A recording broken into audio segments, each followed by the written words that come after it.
Hey guys, let's make this beautiful bow together.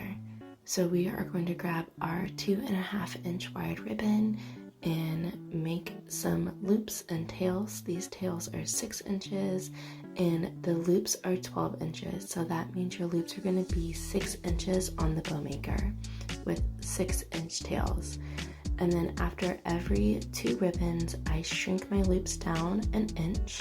So now these loops are going to be 5.5 inches, but we're still sticking with that 6-inch tail. Same thing for this, 5.5 inches for those loops and 6-inch tails. This is all 2.5-inch wired ribbon. I'm then going to grab my 1.5-inch wired ribbon and do 6-inch tails and shrink those loops down another inch. So we're now at 5 inches for the loops. We're going to do that again for this one.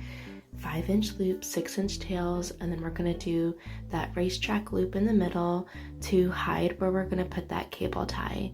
And we're just going to thread that cable tie right where we're holding it, thread that pipe cleaner through and give it a nice tug, make sure it's nice and tight. Start fluffing out our bow, and then we're going to dovetail all of the ends by just folding that ribbon in half and cutting up at an angle. Thanks for crafting with me today, and if you have any questions, please leave them in the comment.